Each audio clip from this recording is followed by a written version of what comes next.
Olá pessoal, eu sou a Dani Camargo, mãe atípica de uma criança de 3 anos. O meu filho Zion, de 3 anos, fechou no diagnóstico de autismo no nível 3 de suporte. E hoje eu queria dividir com vocês quais foram os primeiros sinais que nós identificamos para chegar até o diagnóstico, para procurar ajuda, procurar uma intervenção médica para entender o que estava acontecendo.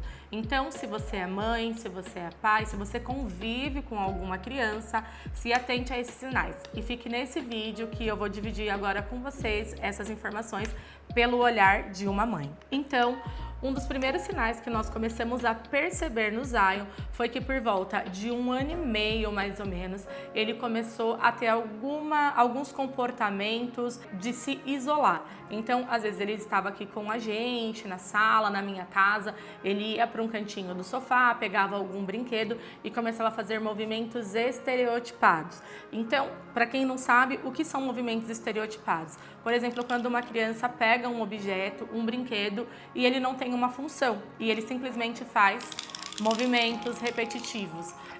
O Zion, por exemplo, ele sempre teve uma fixação muito grande por colheres, sabe? Colheres de pau, de madeira ali que a gente usa na cozinha.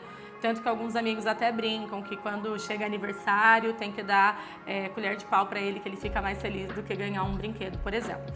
Mas justamente esse também é mais um ponto de atenção, né? Além do fator isolamento, que eu acabei de falar para vocês, a falta de dar função para os brinquedos.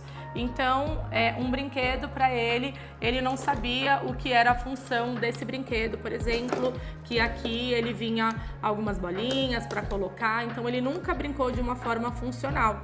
Ele pegava isso simplesmente para estereotipar, ou um carrinho, ao invés de fazer um movimento normal como uma criança, ele nunca teve essa funcionalidade com o brincar dele. Esse é um outro sinal também que ligou um ponto de alerta para nós que algo não estava funcionando corretamente, tá? Dificuldade em apontar ou compartilhar aquilo que ele queria. Então, um dos primeiros sinais que a criança tem que apresentar, e que eu também não sabia, e que eu aprendi com as terapeutas do meu filho, é o apontar. Sabe aquele assim que a gente fica falando, é feio, não aponta o dedo? Exatamente, isto é uma habilidade que a criança muito pequena ela tem que adquirir. E no nosso caso, o Zion também não tinha essa habilidade, e é uma habilidade que nós ainda estamos trabalhando com ele aos 3 anos, porque ele ainda não aponta.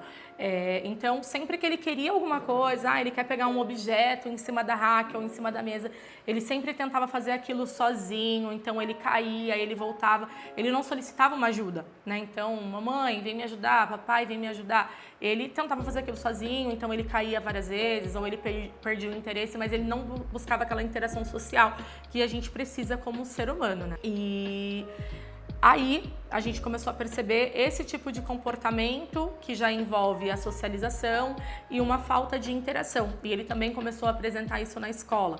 Uma pouca tolerância a estar no meio de pessoas, principalmente no meio de outras crianças.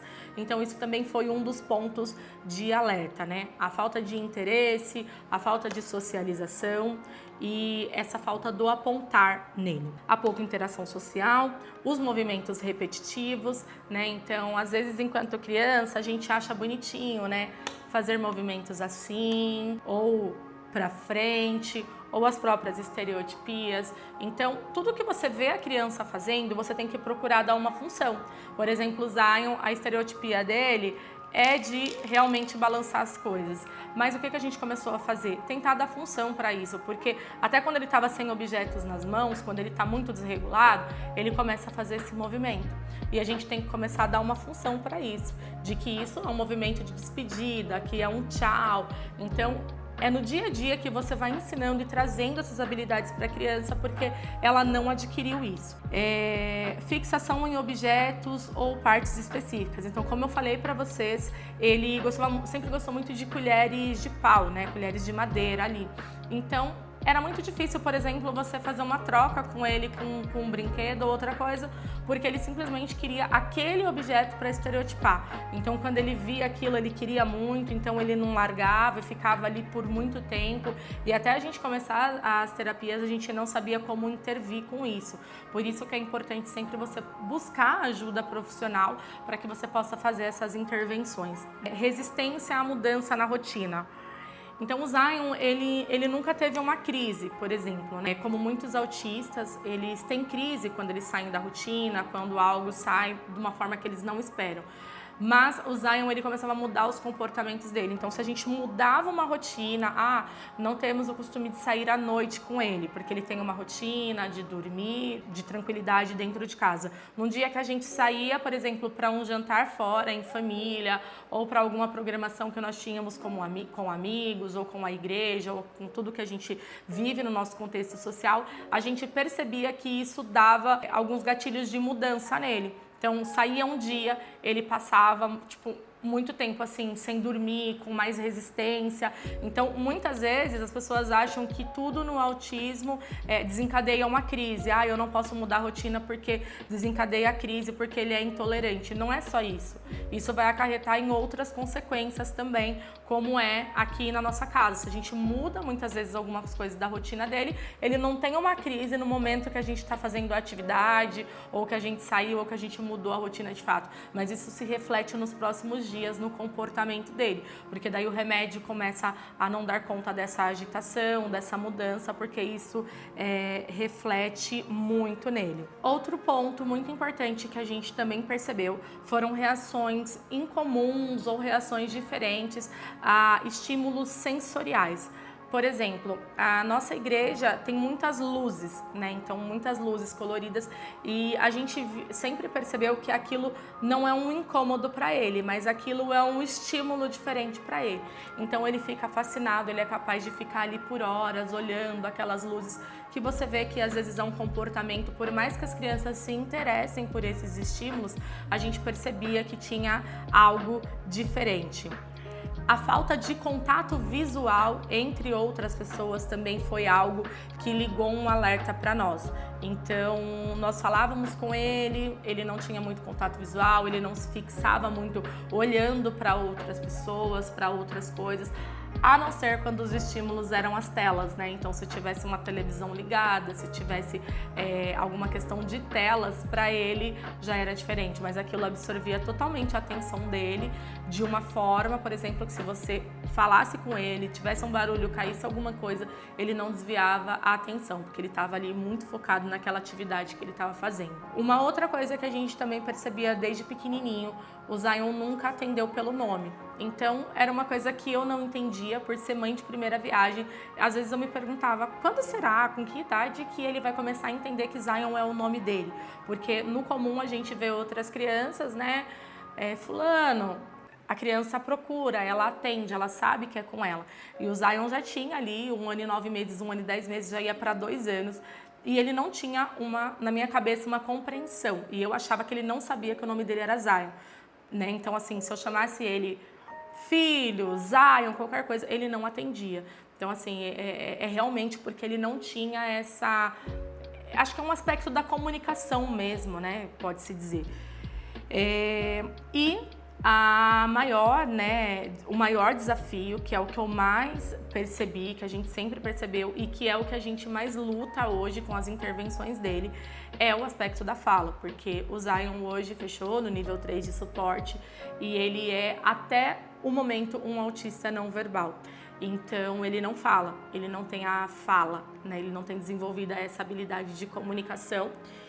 E então, por volta dessa época que a gente começou a investigar, que era 1 ano e 9 meses, 1 ano e 8 meses, 1 ano e 10 meses ali, ele não falava. Então, ele não falava mamãe, ele não falava papai, ele não falava mamada, mamadeira, né, o pepê, da chupeta, dentre outras coisas. Então, ele não sabia, além de não saber se comunicar, de pedir quando ele queria uma água, de pedir quando ele estava com fome ou algo do tipo, ele não falava. Então, ele era não verbal. E a gente, por conviver com outras crianças, a gente sabia que era o esperado que ele estivesse ali. Cheguei a procurar médicos diferentes na época para tentar ver se era alguma coisa errada, porque no instinto de mãe, a mãe sempre tende a se culpar, ou porque ela trabalha demais, ou porque ela não está fazendo o estímulo correto, ou porque ela é mãe de primeira viagem e não tem experiência. Teve médico, sim, nessa jornada que falou que isso era porque eu tinha dado chupeta pro meu filho. Então, como que ele ia falar se ele era viciado em chupeta, não tirava a chupeta da boca? Enfim, dentre outras coisas que a gente ouve, né, de alguns médicos, não são todos, tá, gente? Não estou generalizando. Foram médicos diferentes que me trouxeram algumas percepções de algumas coisas quando eu comentava. Outros me falavam que menino é mais preguiçoso, então era normal. Cheguei a ouvir também que cada criança tem seu tempo, não era para eu ficar colocando meu filho numa comparação, mas uma mãe sente quando tem algo que não está funcionando corretamente e graças a Deus a gente foi procurar ajuda, a escola foi muito participativa na época também, se atentando a esses detalhes, chamando a gente para conversar e a gente ia atrás, a gente começou a investigar porque o autismo do Zion nunca foi um problema para nós de aceitação, então nós não temos problema nenhum em ter um filho autista, em falar abertamente sobre isso, nós falamos para quem precisa, nós queremos trazer essa condição, nós não temos problemas em falar disso, nós queremos, na verdade, trazer essa conscientização para as pessoas do que é o autismo, para tornar um mundo mais inclusivo, mais acessível, tanto para o nosso filho quanto para todos os outros autistas. Então, um dos pontos que eu acho muito importante é que você, pai, mãe, ou você que é tio, tia, amigo, convive com alguma criança, é muito importante se atentar aos sinais do marco de desenvolvimento da criança, porque existe um período da idade que é esperado para que a criança desenvolva certas habilidades. E se você vê que isso não está acontecendo, tudo bem, pode ser que essa criança não seja autista, mas pode ser que ela precise de uma intervenção para que ela possa ser ajudada nesse desenvolvimento, para adquirir certas habilidades.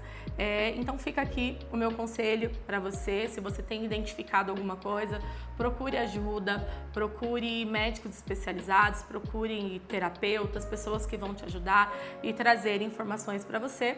E se você tiver alguma dúvida a mais a respeito de como foi pra gente reparar esses primeiros sinais no Zion, que possa te ajudar, né? Se você vê algum sinal no seu filho e você gostaria de conversar de mãe para mãe, de pai para pai, que o Caio também tá aqui, meu esposo, disposto a isso. A qualquer sinal de atraso que você identifique na sua criança, não deixe de procurar ajuda médica, não deixe de procurar especialistas, porque com certeza isso vai mudar a vida do seu filho. Um beijo e tchau, tchau.